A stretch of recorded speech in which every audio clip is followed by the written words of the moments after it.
Hey there! As of now that I said about the very first attribute about negotiation, that is planning, in this module I'll walk through the second attribute, engagement. It has several categories like style, time, emotion, power, timing and pace, etc.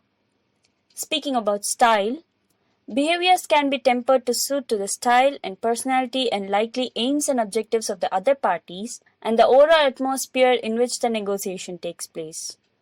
Not everyone can easily flex their personal style and behaviors, of course, but those who can often influence successfully by the use of empathy. Time. Good negotiators take care to manage the time dimensions of the negotiation. Typically, they can seek to influence the start and end times and use time constraints and time-related pressures to end the negotiation on a positive note. Emotion. Some negotiators even seek to manage the emotional mood of the negotiations, thereby influencing the levels of personal rapport, taking into account any emotional undercurrents that might indicate high levels of trust or mistrust between the parties. Power. Effective influencers consider both the actual and the perceived power balance between the parties and then flex their approach in the negotiation accordingly.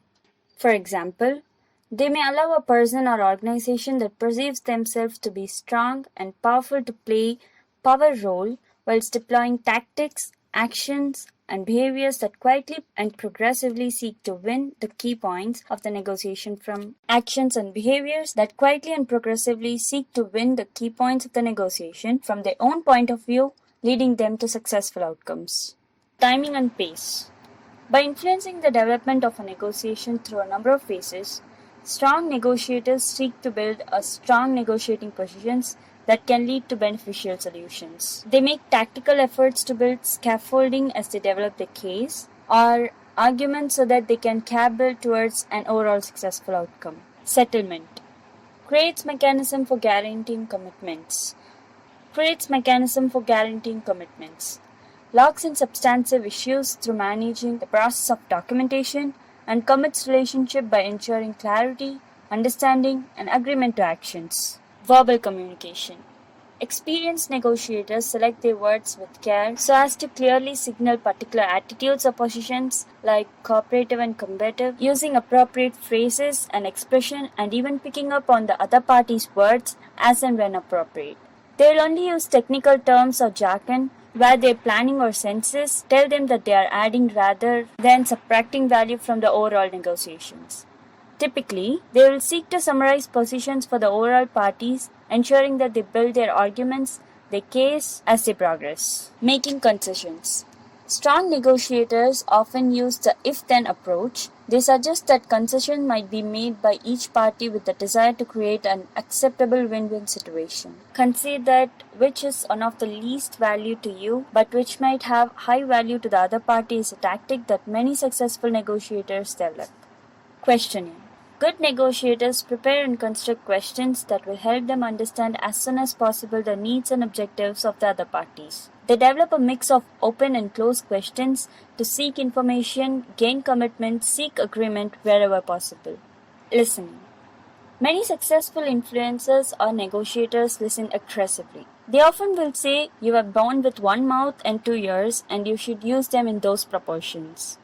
They ask good questions and then listen very carefully to the answers, getting the other party to disclose their own position and bargaining needs.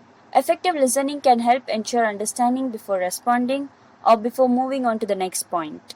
Nonverbal communication. Good negotiators pay attention to both verbal and nonverbal communications, their own and also of others. In this way, they observe and interpret the other party's levels of comfort or discomfort, whilst endeavoring to send planned and deliberate signals through their own behavior and voice control that will reinforce meaning and help build their own arguments or case. Now comes the third attribute, post-negotiation. Good negotiators review the outcomes of each and every negotiation, consider what worked, what didn't, what helped achieve desired outcomes, and what didn't, and why. As a result of this, new negotiations may need to be considered and the process may need to start again. It is also necessary to consciously reflect on other parties' behavior as well as their own performance, build mental records for the future. Typically, They'll also maintain contact after the formal negotiation process has ended in order to further develop relationships with other parties. Summing up this module, we saw about the two attributes of negotiation, that is, engagement and post-negotiation. In the upcoming module, we'll see about how to skillfully prepare for a negotiation.